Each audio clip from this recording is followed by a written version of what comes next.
Are you a family caregiver? Are you caregiving for someone who can no longer take care of themselves? Are you overwhelmed?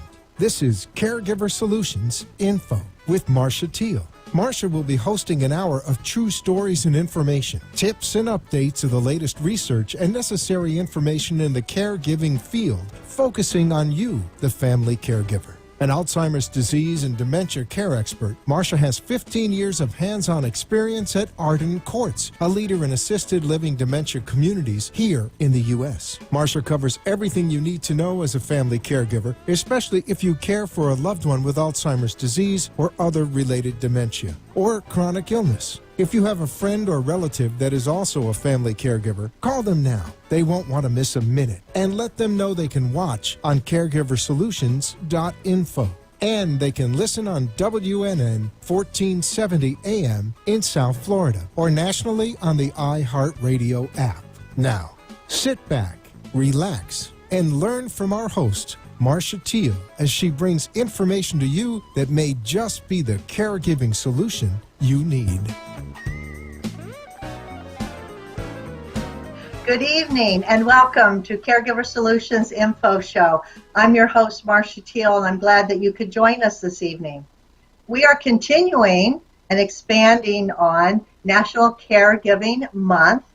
That's because there's so many caregivers out there, and we want to celebrate them and honor them for all the work that they do and all the care that they give, because these family caregivers are unpaid family caregivers, and they do it out of love for their loved one and the person that they're caring for.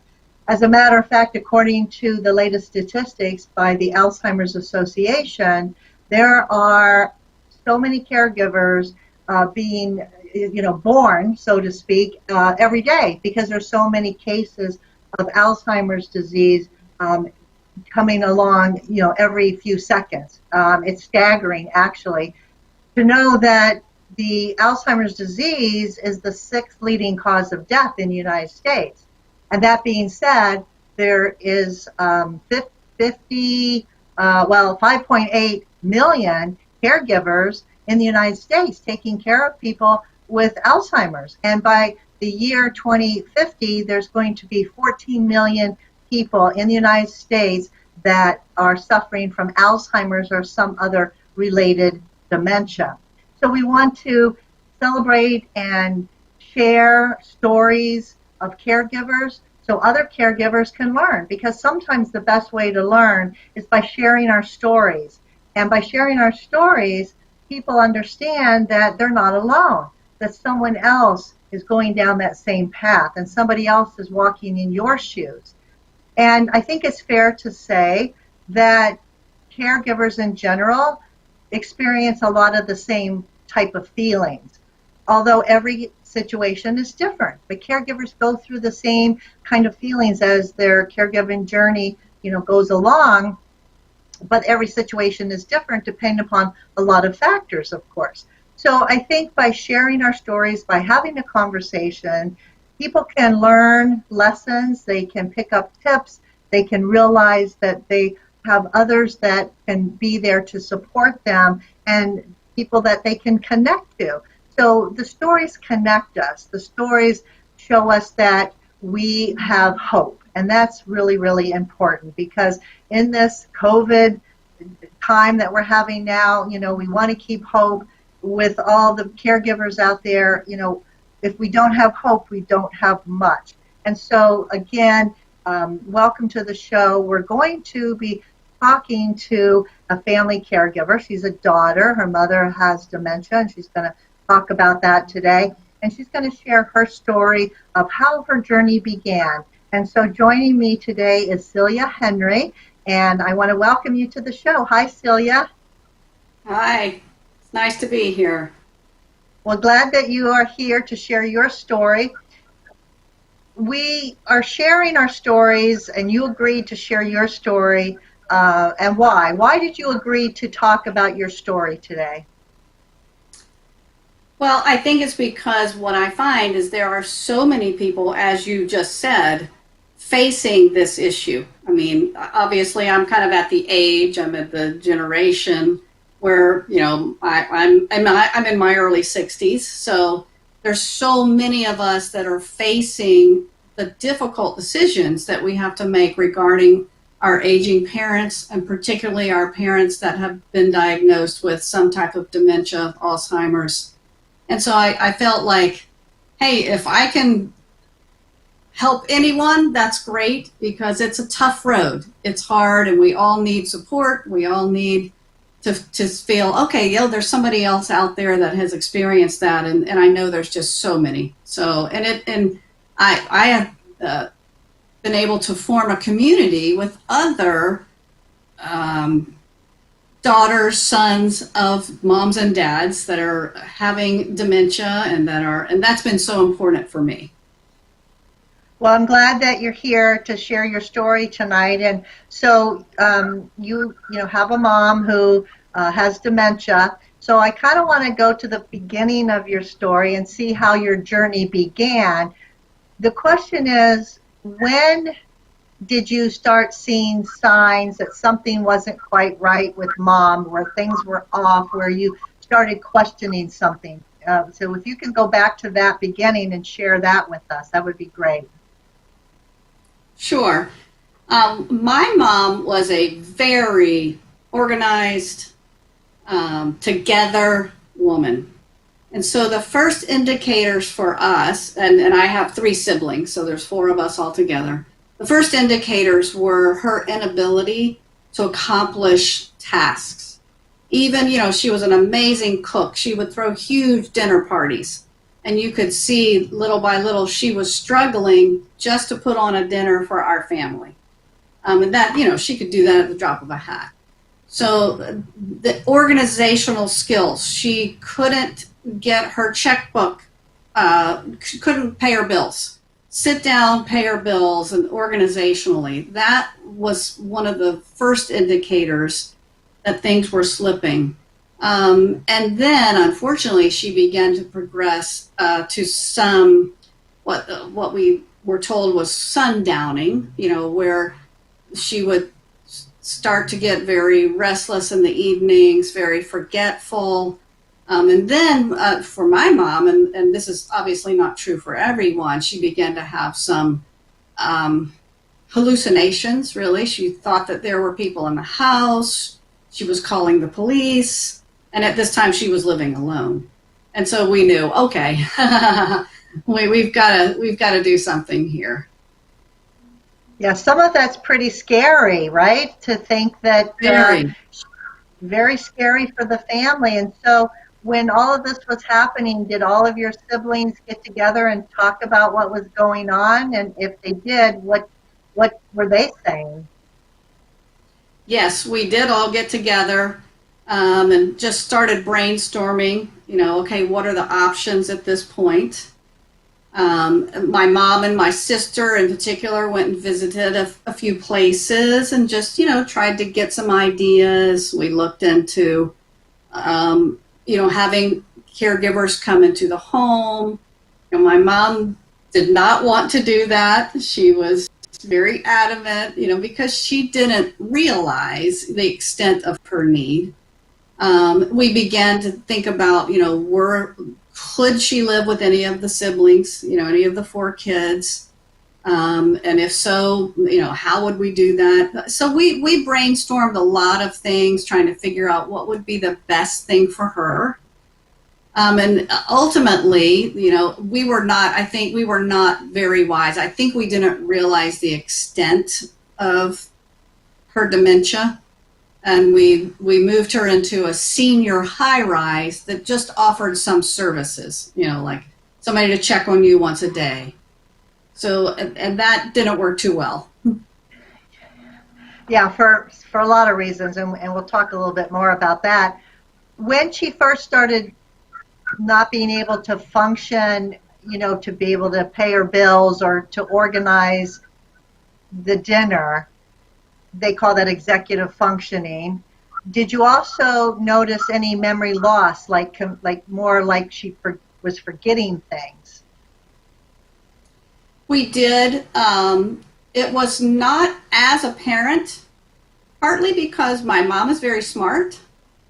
And I think she hid some of her memory loss from us, which I know sounds funny, like how could she do that? But see, I didn't live locally, my sister didn't live locally, so we weren't there with her on a daily basis to see, and my brothers were not as observant. So, and not to say that men are not observant, but yes, there was definitely memory loss, grasping for words, those types of things that we could see. So at this point, and you all are talking and noticing all of these things, and you're assuming it's dementia, had anyone at this point had any experience or exposure to something like this in the family or elsewhere up to this point? No, we really had not. None of us were very well educated on the subject. We hadn't experienced it with anyone else in our family, so it was a whole new ballgame for us. Right. So now you're dealing with something you've never had to deal with before. No experience with it. Really, no knowledge about it. At what point did you decide to get her to a doctor to find out what was really going on? That was early on. We took her to a neurologist, and they did all the typical tests. I went with her for some of them. My brother did, where they do the clock and the all sorts of just standard tests that they do, and they provided the diagnosis of Alzheimer's. And at that point, there was also a Lewy body component for her as well, and that was more of the, as that progressed, more of the hallucinations and things like that. So once she received the official diagnosis, was it more fearful for the family, or was it sort of like a relief knowing what was wrong with her? I think I would say it was more of a relief, because then we could research and educate ourselves, and there's some wonderful resources out there, and we began to understand the disease. And I think that's so helpful for us, but also for my mom. It was so helpful. You learn, don't say, oh, don't you remember that? Or who's this? And put them on the spot. These things that you learn just to be compassionate and understanding of what they're experiencing and how you can best help. And that's what it's all about. Unfortunately, caregivers have to learn as they go most times, because most of them are in the same boat that you and your family were, with no prior experience or exposure to the disease, and you have to learn as you go. So it's a tough road. And at this point, we're going to take a quick break, but we'll be right back. Stay with us. Arden Courts is not just a place to live, it's a place to call home. Residential living combined with quality caregiving. This is the philosophy behind Arden Courts. Communities created exclusively for individuals with Alzheimer's disease and related dementia who would benefit from a safe and structured environment. For additional information about any of the unique services Arden Courts provides, call 888-478-2410 to locate a community nearest you. Inquire about our educational seminars, resource library, or support groups, or simply feel free to ask questions you may have about Alzheimer's and related dementias. At Arden Courts, we know, we understand, and we can help, because memory care is all we do. Remember, call 888-478-2410 for additional information about any of the unique services Arden Courts provides.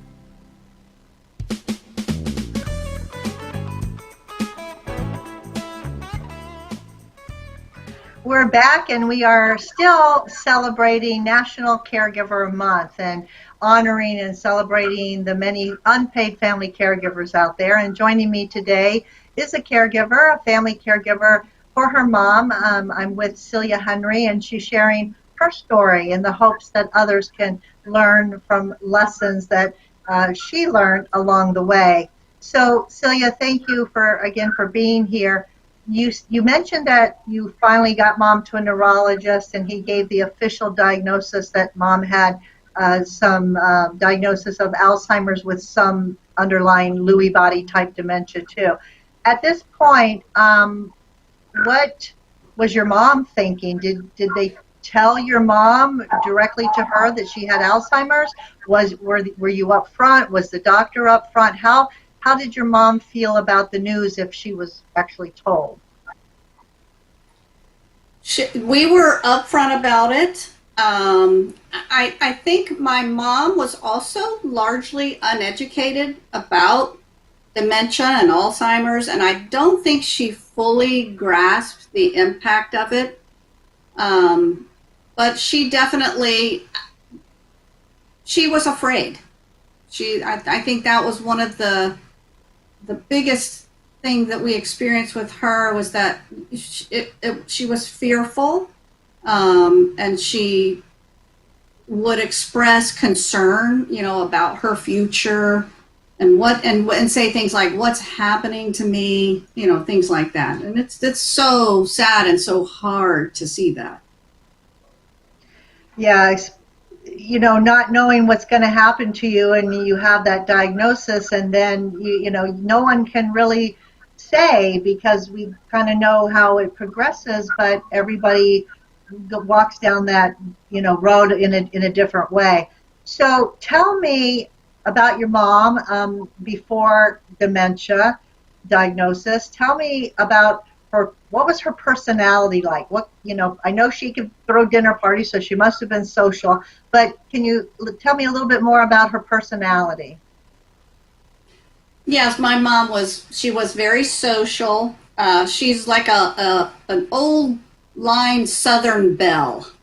She had this Southern accent, and life was all about her home and her family. She was a full-time mom and homemaker, and she was a wonderful homemaker. She was always, decorating the home, every single holiday, everything was decorated. She was a very detail-oriented person. So a perfectionist, if you will. She would, when she put up our Christmas tree, she would put, what are those things called? Icicles? One at a time, all the way around that tree. I mean, hours she would spend doing that. But everything was done well. Everything was done right. She was very bright. She was not educated, but she was very smart. And she was a fun person. But everything she did well. But certainly, she excelled in hospitality, I can relate to that. My mother's very similar to your mom, where with the icicles, one at a time on the tree. If we, as kids, tried to throw a bunch on, that was a no-no, and so I know all about that. So after a while, and she's living with the diagnosis of Alzheimer's disease now, how has that changed her? What have you noticed has changed in her personality to this point right now? Well, we are several years in to the diagnosis now, and she really does not have the capability to decide to do most anything or organize herself to do most anything. She's very extremely reliant upon her caregivers. She cannot make decisions, and I've noticed that for a long time. There came a point pretty early on where I would take her, go to a restaurant. She could not peruse the menu. She couldn't decide what she wanted. I would have to just say, "Oh, you know what? I know you really like this. We're going to get this. Let's get that. Remember, you liked it last time." Because she cannot make a decision. If I would take her to the mall to go shopping, she would say, "Now, do you know how to get out of here? Because I don't know how we get back out of here." So there was, she used to be so independent, very independent. And now, she can't, that independence is gone. And I think that's a huge change for her. And she's not nearly as social. That was another indicator. I just thought of this early on, is that she began to withdraw socially. So she would not initiate any social plans. Now, if somebody, a friend of hers, initiated, planned it, came and got her, okay, she was happy and she did it, but she couldn't initiate. So that was a very big difference. And that's the way she is now. So because she was so social and she liked to entertain, I'm assuming she had many friends, girlfriends. Did you notice as her dementia worsened that the girlfriends kind of went away, or were some of them there through thick and thin? I noticed both. Her oldest and dearest friends were there through thick and thin. They were wonderful, and they understood what was going on, and they were very supportive and very kind. I mean, people who were not, the oldest and dearest friends, they kind of just went on their way, because it's easier just to not deal with it and not see the changes. So as a family, you all decided that you couldn't take Mom into your own home. You looked at that possibility, but what were some of the reasons that you decided against that? Well, each of us, for me personally, I was still working full-time, and I am still working full-time. I have 2 children and 3 grandchildren that all live close by, that I'm very involved with. And also, just in terms of, there were so many reasons. We had literally just downsized into our, retirement size home. So, we didn't even really have appropriate room. And then for me personally, it was, and I learned this through having her with me for some periods of time before we placed her.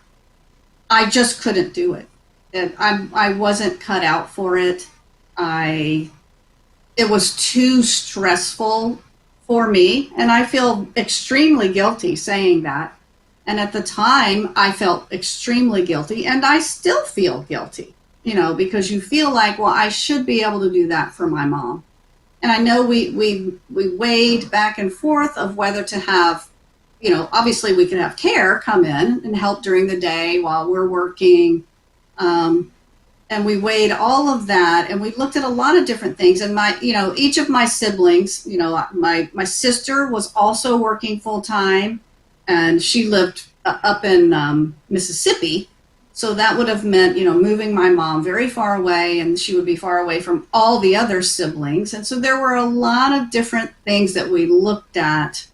And ultimately, when we started looking at the options, we felt like a facility that catered to dementia care, memory care, would be so good, because you would have the community and you would have the activities that were going on all day during the day, rather than sitting at my house alone while I'm at work or with a caregiver and watching TV or doing whatever.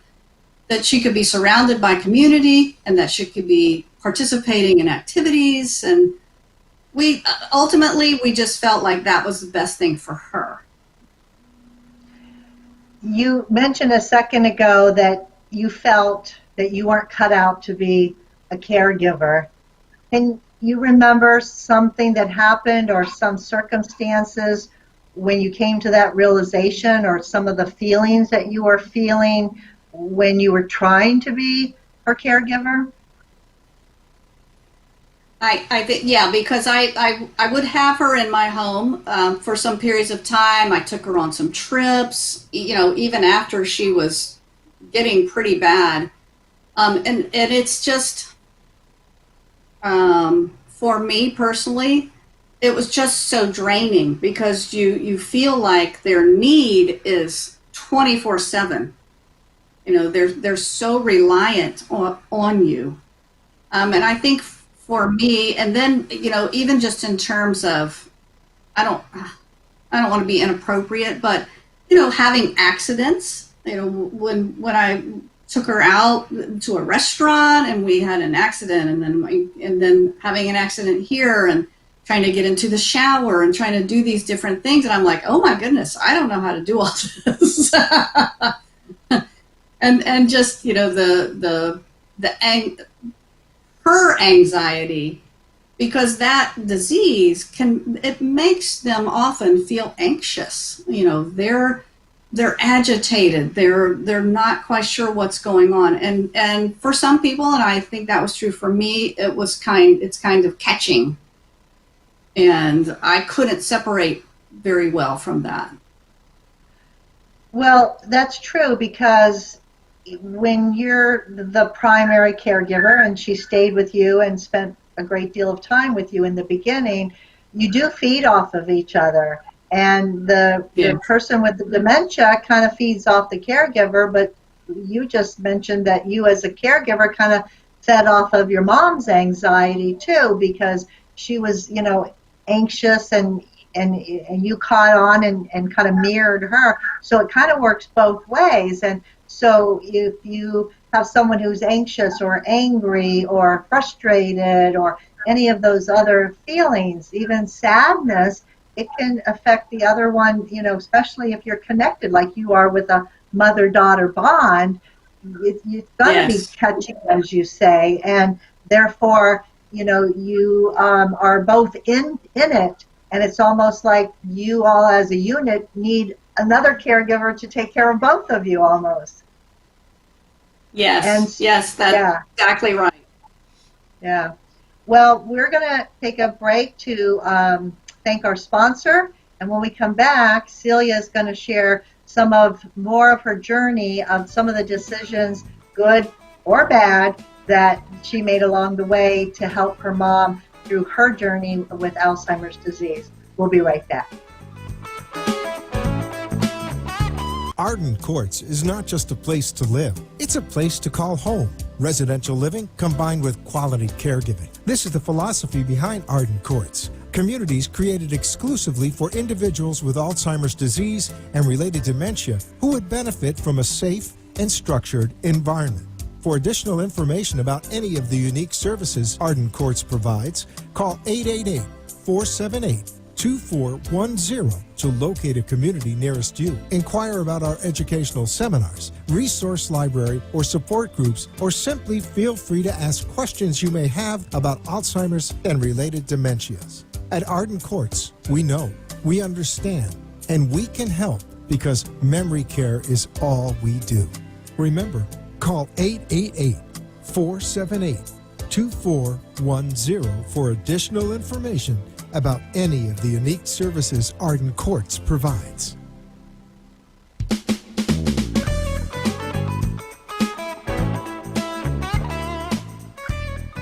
Welcome back. I'd like to take this opportunity to thank our national sponsor, Arden Courts Memory Care Communities.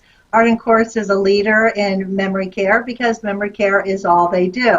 They have 51 locations throughout the United States, and they're there for the person that has memory loss as well as for the family caregiver. Today, they'd like to offer you this free book. It's called The 36-Hour Day. It's a wonderful resource for family caregivers. It details all the information regarding dementia, the different types of dementia, Alzheimer's disease, Lewy body, frontal temporal lobe dementia, vascular dementia, Parkinson's disease type dementia, so that you can learn. And it's a great resource to learn, and also has a lot of tips about how to handle certain situations. The book is yours for free, just for the asking, because you're watching the show or listening on the iHeartRadio app or local Southeast Florida radio. All you need to do to get this book is just send an email. That email address is delray@arden-courts.com. DELRAY, delray@arden-courts.com. send an email with your name, address, and telephone number, telling them that you saw the promotion on the Caregiver show and that you would like to get this 36-hour day book mailed to you. And they'll be very, very happy to send it to you. So don't delay, get it. It's great for yourself or for a loved one that you may be knowing that they're struggling, and this could be helpful to them, as well as listening to this program every Tuesday from 6 to 7 p.m. Eastern Time. So we are celebrating National Caregiver Month, continuing with that theme. And with me today is a family caregiver, Celia Henry, whose mother has been diagnosed with Alzheimer's disease several years ago. And she's sharing her story in the hopes that other people can learn from what she learned and maybe do better, learn more. I think the more we're educated, the better and maybe even easier our journey can be, if that's possible.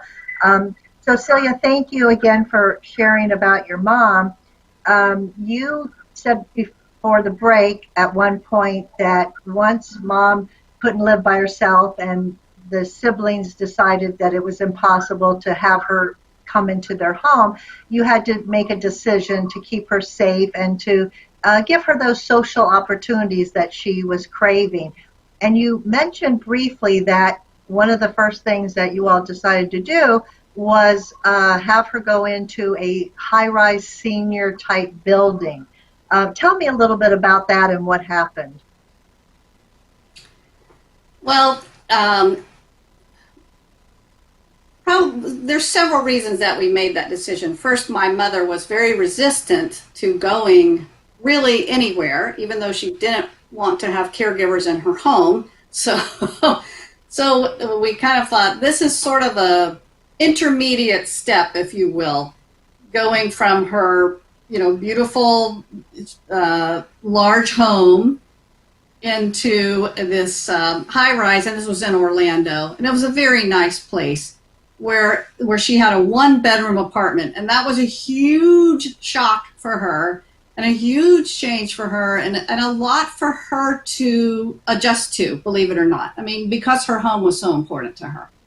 So we did that, and we said, well, there's services here. They're going to check on her. They're going to come and give her meds every day, because she was at that point obviously forgetting, to take her medications and things like that. We thought, well, maybe this will be a good intermediate step, and it's something that she can accept. And it was very nice, and they did have activities there and things like that, but she was lost there. She was not able at that point to live independently, and we just didn't realize the extent of her needs. And as she lived there, it became more and more apparent, because she was, again, more withdrawing, more isolating, because she couldn't navigate through the normal settings, and she was forgetting things. She was, again, thinking that people could hear what she was saying in her apartment, that things were coming through the walls. And then, she ran down the hallway one night to her neighbors and knocked on the door and said, someone's in my apartment, when no one was. And at that point, obviously, we're like, okay, yikes. We've got to make some very difficult decisions at this point, because she's not safe and she's scared, and we don't want her living like that. And so at that point, we had to begin to look at specifically memory care facilities, assisted living, and figure out, okay, where's a place that she's going to be comfortable and safe. So Celia, mom being more of in an independent place where you felt like people were going to be around, and she did have some services, but you mentioned she couldn't navigate a normal day. Did that mean that she had trouble maybe finding the elevator and going downstairs to the dining room and finding her spot there? Did she have trouble doing that? She was not at that point yet. It was more of an ability to think about the day and articulate in a normal day there because it was beyond her. You know, they would have opportunities, but she couldn't figure out how to take advantage of those opportunities. So they would say, oh, we're going to have a card club down in, you know, the grand ballroom at 10 o'clock. You know, she couldn't, that didn't happen. Even though she was interested in it, she never was able to take advantage of that unless someone was there, you know, and said, okay, let's go together and we'll do that. And even with that, if someone were to come and get her and take her and show her and invite her and welcome her, even with that, it's possible that she would refuse that for the reason that when people are at this stage of their disease, they're afraid to maybe make a mistake. And a lot of times they don't want to put themselves in a compromising position where people are going to be looking at them and expecting them maybe to answer a question or make the right move on a card game or participate in a normal way. And they realize at some point that that's scary for them. And so rather than put themselves in that position to be judged or to be embarrassed, they just won't do it. And that could be another reason. Absolutely. I absolutely agree that that's what was happening with my mom. She did not want to put herself in the position to be embarrassed. Yeah. So how long did she live in this particular independent senior living place? I think it was only 3 or 4 months. And okay, then we so had the... it didn't take long. It didn't take long. Yeah. It didn't. Sometimes, you know, when the environment, when the new environment is not the right place, it's pretty evident early on if the person's not acclimating and not being successful in their new environment and adapting to their new environment. You mentioned that your siblings and yourself, didn't realize how much deficit mom had. Do you think your personal feelings prevented you from seeing how she really was, or was it because you didn't understand the signs and symptoms and what they meant in the disease? I think it's a little of both. Definitely there was a lack of understanding of the disease on all of our parts. But I do think it was also, you know, we are so accustomed to our mom being the strong one and being independent. And I do think that she hid as much as possible these things from us. And so it was both of those things, I think, contributed. So you talked about your mom.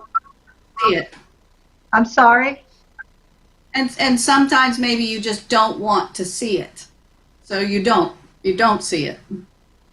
That's right, because it's hard to accept, especially someone like your mom who, you know, had it all together and was very independent. It's hard to accept seeing them decline. It's very difficult, and of course that's certainly natural for some people to experience that, and therefore, you know, comes in the guilt that you mentioned earlier about having to then, you know, find more appropriate care for her. That's very, very, you know, normal, but you know, these are things that are going to be helpful for other caregivers, you know, to point out some of these decisions that you made and the why, the what for, what happened type of things, because I think it just opens up the reality of the situation, because sometimes, you know, it doesn't feel real sometimes, and you hope so much, but hoping doesn't really change the situation. So you know, it is very common what your family did, because a lot of families start with the least you know, type of care, hoping that they can adapt and that can get them through a longer period of time until they realize, you know, obviously it's not going to happen. So then you were forced with getting more care. Now, you are an attorney, and so I know that, you are someone that checks everything out and, is good at asking questions and investigating. So how long did it take you or your family before you found more appropriate accommodations for your mom? Well, in our particular situation, my two brothers live in Orlando, and my mother had always lived in Orlando. And so the first place that we located for her was in Orlando, and it was a facility that had assisted living and memory care in the same facility. And again, we started out in the assisted living side. I don't know why at this point it seemed like should have been obvious. And I guess it was just we wanted so much for her to have the highest level of living that she could. But again, that did not last very long. And they said she really needs to go over into the memory care side of things. And so we sent her on over there. And for me, I'm here in Palm Beach Gardens. My mom is in Orlando. I'm driving up, almost every week, trying to spend time with her, to be there, to check in, and my brothers are not, in my opinion, they're not seeing her enough, giving her enough day-to-day support in this new place. And so at that point, I began to research and say, I need my mom down here by me, where I can be actively involved on a day-to-day basis, where even though she's not living with me, I am there as a support, as a caregiver, as someone who's actively involved in her life on a day-to-day basis. And so that's when I started just researching the different facilities that were here, what was available, and that, for us, I learned about art and courts, and I just loved the concepts that they had there, and just in terms of the memory care is all we do. To me, that was very, very important, because I wanted to know that the people that were caring for my mom understood her disease, and they would treat her with kindness and compassion, and not just say, well, I already told you that, which is easy to do when somebody's asking you the same thing over and over and over and over again. So that was the progression for me personally. And so when you were doing your search, besides how somebody related to your mom and understood, was there anything else that was important to you as far as a place, what it looked like, or anything else that was important to you in your search? There were, because again, my mom is very picky, and her surroundings were very important to her. So we wanted to find a place that was nice. I know this is silly, but was clean and was that she could be comfortable in. But really an important thing for me, and we went and we looked in these huge, beautiful brand new places, and I'm like, oh, this is so nice.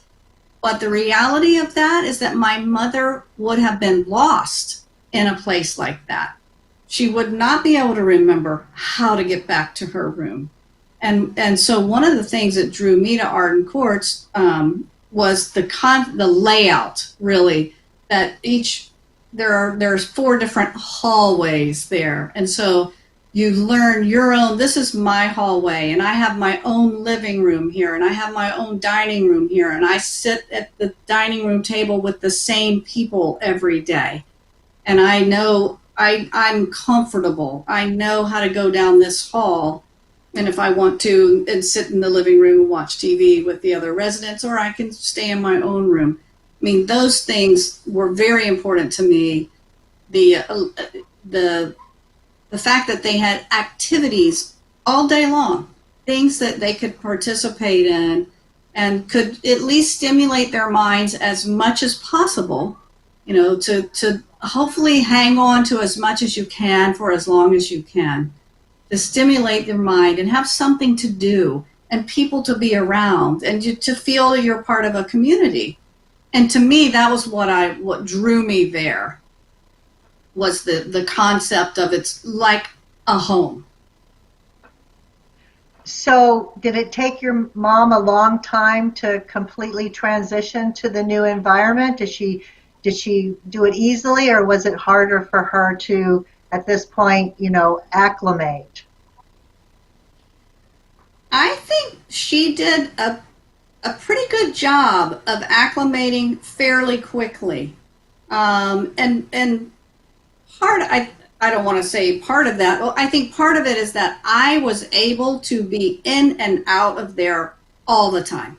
I mean, I would stop, at all times of the day or night. I built relationships not only with her, but with the people that she lived with, her next door neighbor, the lady across the hall, and we built a community there for her.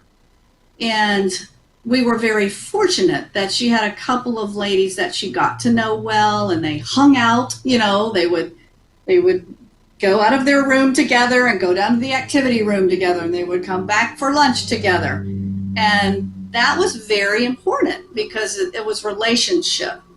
And I think that's part of what they strive to build there, because when we were deciding, okay, where in this facility is my mom going to be, we looked at, who were some people that she could fit in with that were kind of at her level, and that made such a huge difference in her experience there. And I was able to gain strength and comfort from the lady across the hall. I became very, very good friends with her daughter, who was my exact age. I mean, we had so much in common. And so we checked not only on our mom, but on our friend's mom. So I always felt that if I wasn't there, Cindy's there. If Cindy wasn't there, I was there. We're both checking on our moms and just hanging with them and giving them support and encouragement. And it's really, really, really nice. So looking back on this journey, we've been talking about your caregiving journey with your mom from beginning to current. And looking back, would you do anything differently? Well, I think we would have skipped the high-rise senior living because that was well, and maybe you just have to learn as you go, and that is part of life. We learn from our mistakes. We learn. Beyond that, I think I'm comfortable with what we've done. I think we could have educated ourselves a little better. And it was one of the things that I think is challenging is trying to accommodate your loved ones' desires and respect them and give them a voice. And then balancing that with, but they don't have the capability to make those decisions. And I've often likened Alzheimer's journey to, they're sort of returning to almost a toddlerhood. And so you wouldn't place responsibilities on a toddler of making these important, hard decisions because they're not capable of making those decisions. And I think that it was hard for us to just step in and say, no, this is what's best. We need to do this. And so we were slow, I think, in doing that. And it's hard. It's hard to do that because you want to give your parent the respect that they deserve and the dignity. So, but I do think that I probably should have been a little more vocal and a little more involved in decision making. So that being said, because you have 3 siblings, there's 4 children in the family, did everybody always agree on everything and the decisions, or did you have disagreements and have to kind of convince the others what the best thing for mom, because, you know, nobody probably ever expected this was going to happen. So did you all come together as a unit, or were there some decision making that others really didn't care for? I think we were very fortunate, because I have other friends who have had terrible, terrible times with their siblings because they don't agree, and it's very difficult. My siblings and I were pretty much in agreement. Quite frankly, I think my siblings were happy for me to take the lead and bring my mom down here. You know, if they're watching, I don't think they'll mind me saying that. So I think we were fortunate in that regard, that we all knew that we had to find the right place for my mom, and we all worked together. We all visited. You know, we sat together in the facility and looked at it and talked to her and tried to get her on board and make her feel that she was being heard as well. So we were very fortunate that we were able to kind of have a good consensus. I like what you said about having to make those decisions for a parent because they can't make them for themselves when they have dementia and, you know, they're not cognitively able to understand what's best for them. And that can be really tough sometimes when they don't know what's going to happen. So when your mom didn't want to have someone in the house and didn't want to leave her home, how did you handle that? That was for us, the important thing was all four siblings coming together and sitting with her and kind of presenting a united front. And I know that she wasn't happy about it, but when she saw the four of us in agreement, she went along. But it was hard. It was hard. And once your mom was in the appropriate environment where she received the memory care support, do you think she felt herself relieved a little bit? Do you feel like she sort of felt that she was home again, where she felt safe and felt comfortable and was relieved that she didn't have to be afraid anymore? Yes, I definitely saw that with her. Even though, you know, she would make comments here or there, I could see that she was so much more at peace, that she felt safe, that she felt stable, that she knew she was okay. And I definitely saw a difference in her, a big difference. And once your mom has the peace, it gives the family members peace of mind, knowing that she's okay and she feels safe and comfortable and she gets what she needs. And then everybody can take a big, deep breath and say, okay, you know, we're good. Absolutely. Yeah. Yes. Well, I want to thank you for sharing your story with us this evening about your mom and your journey on this terrible disease, this path that so many caregivers find themselves in. I appreciate you telling your story, sharing family details, and I know it's not always easy, but in the vein of helping others, I applaud you, and thank you for being such a great caregiver, and thank you for sharing with others to help. So I hope you have a good evening, and thanks again for being with us, Celia. I'm so happy to have been with you. Thank you so much. And thank you to everybody who tuned in. We'll be back next week with more shows, either on iHeartRadio under WNN or on the streaming at www.caregiversolutions.info. So everyone, I hope you have a good evening. Stay safe. And in the meantime, give somebody, we have to do it virtually now. Give somebody a virtual hug, unless you're living with them, and stay safe. We'll see you all next time. Good night. Thanks for joining us for this week's Caregiver Solutions with Marcia Teal. Join us next week as Marcia, who has 15 years of Alzheimer's disease and dementia care experience, brings you more needed information to help with the care of your loved one. This show can be seen again on caregiversolutions.info, and questions can be left on the site, which may be used on the program to help others. See you next week for more Caregiver Solutions.